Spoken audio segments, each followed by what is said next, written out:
Hello students, आज हम BSc second semester microbiology का पेपर बायोकेमिस्ट्री के अंतर्गत आने वाला टॉपिक एंजाइम बायोकैटलिस्ट हम देखने वाले हैं। तो इस टॉपिक में हम सबसे पहले इसका जनरल इंट्रोडक्शन देखते हैं कि एंजाइम्स क्या है।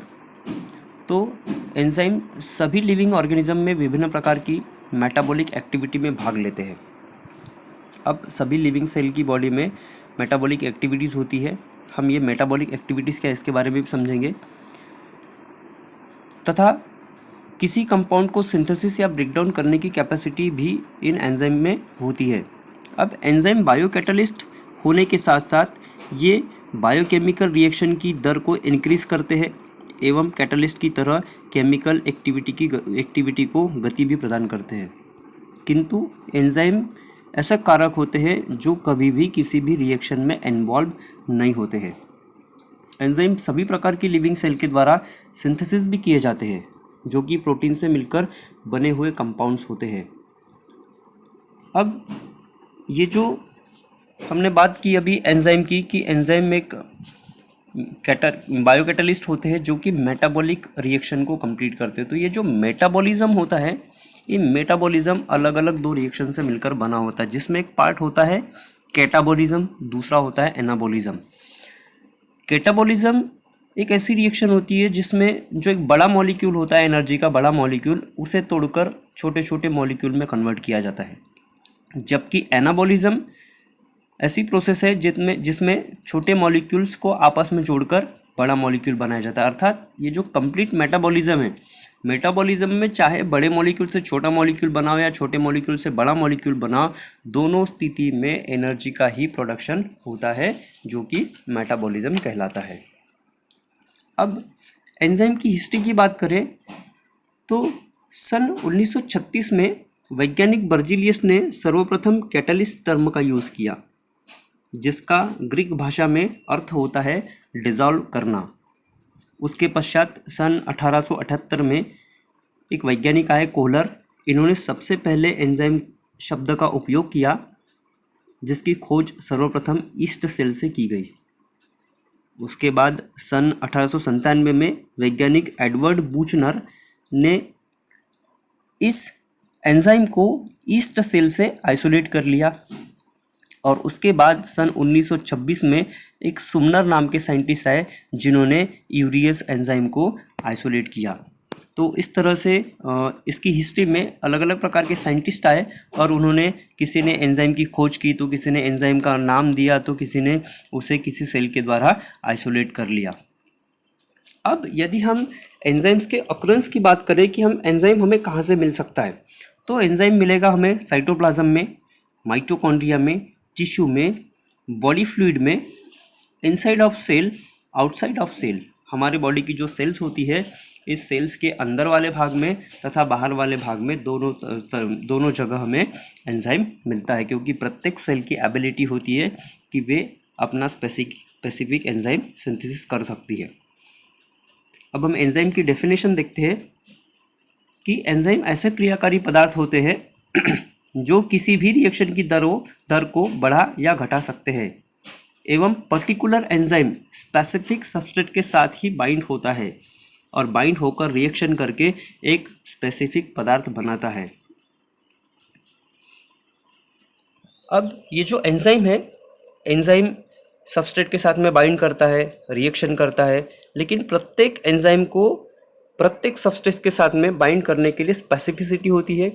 साथ ही साथ एंजाइम में एक विशिष्ट भाग होता है जिसे एक्टिव साइट ऑफ एंजाइम कहते हैं। उसी एक्टिव साइट के साथ में कोई भी मतलब आने वाला सबस्ट्रेट बाइंड हो सकता है और आगे रिएक्शन हो सकती है। अब ये जो एंजाइम है, इनके रिएक्शन के लिए या इन्हें कार्य करने के लिए कुछ प्रॉपर्टीज़ होती है इनकी कि वो निश्चित मिले, तो उन्हीं के अकॉर्डिंग ये कार्य करता है। तो पहली प्रॉपर्टी की बात करते हैं हम, सबस्ट्रेट स्पेसिफिसिटी। तो सबस्ट्रेट स्पेसिफिसिटी में देख रहे हैं हम कि प्रत्येक जो एंजाइम होता है पर्टिकुलर सबस्ट्रेट के लिए स्पेसिफिक होता है। अर्थात कहने का ये मतलब है कि कोई भी एंजाइम किसी भी पदार्थ के साथ में बाइंड नहीं करेगा, और यदि करता भी है तो उसका जो प्रोडक्ट बनेगा वो सही नहीं बनेगा। यदि आपको अपना प्रोडक्ट सही बनाना है तो आपको स्पेसिफिक सबस्ट्रेट के साथ में स्पेसिफिक एंजाइम को ही मिलाना पड़ेगा, तभी जैसे आप माल्टोज बनाना चाहते हैं तो आपके पास माल्टेज एंजाइम होगा तभी माल्टोज बनेगा, अन्यथा माल्टोज नहीं बनेगा, कुछ और बन जाएगा। सेकेंडली बात करते हैं हम दूसरे प्रॉपर्टीज़ की, जिसमें आता है पीएच एंड टेम्परेचर। तो जो पर्टिकुलर एंजाइम्स होते हैं एक निश्चित पीएच एवं निश्चित टेम्परेचर पर ही ग्रोथ करते हैं या एक्टिव होते हैं। अब यदि आप एंजाइम का निश्चित पीएच या जो निश्चित टेम्परेचर है इस पर ना रखें और उसकी रिएक्शन यदि आप कराते हैं तो वो एक्टिव नहीं होगा, अर्थात प्रॉपर वर्क नहीं करेगा और आप जिस तरह से रिएक्शन करके जो प्रोडक्ट बनाना चाहते थे वो नहीं बन पाएगा। इसलिए उसके पीएच एवं उसके टेम्परेचर को आपको हमेशा स्टेबल बनाए रखना है। नेक्स्ट प्रॉपर्टी की बात करते हैं effect of substrate and effect of enzyme concentration. तो इसको देखिए, हम सभी एंजाइम निश्चित कर लेते हैं हम कि सभी एंजाइम निश्चित सबस्ट्रेट कॉन्सेंट्रेशन या निश्चित एंजाइम कॉन्सेंट्रेशन पर ही कार्य करते हैं। यदि सबस्ट्रेट की कॉन्सेंट्रेशन के अनुसार आप एंजाइम ऐड नहीं करते तो रिएक्शन की दर में कमी आ जाएगी। अर्थात आप एंजाइम और सबस्ट्रेट दोनों की रिएक्शन एक दूसरे के साथ कराना चाहते हैं तो जितनी क्वांटिटी में आपके द्वारा सबस्ट्रेट लिया गया है उस क्वांटिटी को फर्मेंट होने के लिए या दूसरे पदार्थ में कन्वर्ट होने के लिए जितने एंजाइम की आवश्यकता होगी आपको उसमें उतना ही एंजाइम ऐड करना होगा। यदि आपके द्वारा एंजाइम अधिक या एंजाइम कम ऐड कर दिया जाता है तो रिएक्शन प्रॉपर नहीं होगी, अर्थात रिएक्शन की दर में कमी आ जाएगी। नेक्स्ट पॉइंट की हम बात करते हैं पेनिट्रेशन। पेनिट्रेशन का शाब्दिक अर्थ होता है भेदन क्षमता। तो देखते हैं हम एंजाइम को अधिक पेनिट्रेट बनाने के लिए इसे salt concentration, heavy metals and ultraviolet radiation दिया जाता है ताकि यह निश्चित कंडीशन पर प्रॉपर वर्क कर सके। इसकी भेदन क्षमता को बढ़ाने के लिए हम इस तरह से इसे ट्रीट करते हैं। अगला देखते हैं हम एक्टिवेशन। अधिकतर हमने देखा है कि कुछ एंजाइम स्पेसिफिक एजेंट के साथ जुड़कर एक्टिव होते हैं। तो यहाँ पे जो एक्टिवेशन लिखा है तो कुछ ऐसे एजेंट्स होते हैं जो कि एंजाइम के साथ में बाइंड होकर एंजाइम को एक्टिव बनाते हैं। ये एक्टिवेशन एंड इनिबिशन, ये दो पॉइंट्स को हम अगले टॉपिक में और अच्छे से पढ़ने वाले हैं। अगला है इनिबिशन। तो एंजाइमेटिक एक्टिविटी जो होती है कुछ स्पेसिफिक एजेंट के साथ जुड़कर ही रिएक्शन की एक्टिविटी इनिबिट या स्टॉप होती है। जैसा कि हमने देखा कि यहाँ पे एक्टिवेशन और इनिबिशन ये जो दो पॉइंट्स है, तो कुछ ऐसे एजेंट होते हैं जो एंजाइम को एक्टिवेट करने के काम करते हैं और कुछ ऐसे भी एजेंट होते हैं जो एंजाइम के साथ में यदि बाइंड हो जाए तो एंजाइम के द्वारा होने वाली रिएक्शन को इनिबिट या स्टॉप भी करते हैं। अब हम बात करते हैं एंजाइम के क्लासिफिकेशन की। तो एंजाइम क्लासिफिकेशन में इंटरनेशनल यूनियन ऑफ बायोकेमिस्ट्री के द्वारा सन 1961 में एंजाइम को प्रमुख रूप से 6 मेजर क्लासेस में डिवाइड किया गया। तो आप यहाँ देख पा रहे हैं इनकी 6 क्लासेस।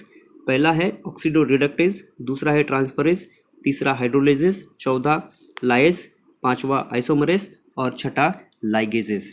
तो ये जो इंटरनेशनल यूनियन ऑफ बायोकेमिस्ट्री के द्वारा इनका जो क्लासिफिकेशन किया गया था उस क्लासिफिकेशन को हम समझते हैं पॉइंट टू पॉइंट। फर्स्ट है ऑक्सीडो रिडक्टेज। तो हम इसे समझते हैं कि यह एंजाइम बायोलॉजिकल ऑक्सीडेशन में भाग लेते हैं। इनमें इलेक्ट्रॉन्स या हाइड्रोजन आयंस एक सब्सटेंस से दूसरे सब्सटेंस में परिवर्तित हो जाते हैं। ऑक्सीडो रिडक्टेज को एंजाइम NAD प्लस तथा NADP प्लस भी ट्रांसफ़र होते हैं।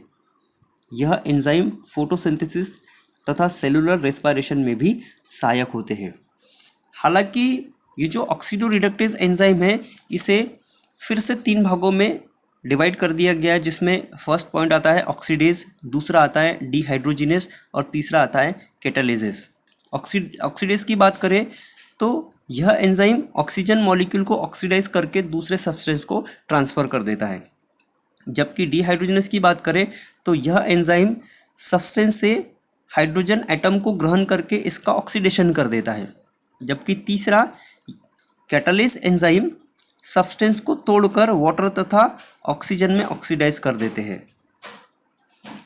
यह एंजाइम प्लांट में भी पाए जाते हैं, जिसे H2O2 के नाम से भी हम जानते हैं। सेकेंड पॉइंट की बात करते हैं हम, ट्रांसफरेज एंजाइम। तो यह एंजाइम एक सब्सटेंस में मॉलिक्यूल को दूसरे सब्सटेंस के मॉलिक्यूल पर ट्रांसफ़र कर देता है। इस प्रोसेस को ATP में देख सकते हैं। इसमें एंजाइम फॉस्फेट बॉन्ड को ट्रांसफ़र कर देते हैं। अगला देखते हैं हम, तीसरा हाइड्रोलेजेज। यह जो एंजाइम है सब्सटेंस को छोड़कर वाटर मॉलिक्यूल को रिमूव करते हैं, अर्थात सब्सटेंस को हाइड्रोलाइज करते हैं। इस एंजाइम की क्रिया के फलस्वरूप सब्सटेंस छोटे छोटे तथा तरल पदार्थों में विघटित हो जाते हैं। यह एंजाइम सेल के बाहर संश्लेषित किए जाते हैं, इस कारण इन्हें एक्स्ट्रा सेलुलर एंजाइम के नाम से भी जाना जाता है। ऐसे एंजाइम जो सेल के अंदर संश्लेषित किए जाते हैं जिन्हें इंट्रासेलुलर एंजाइम हम कहते हैं। अगला एंजाइम है लाइजेज।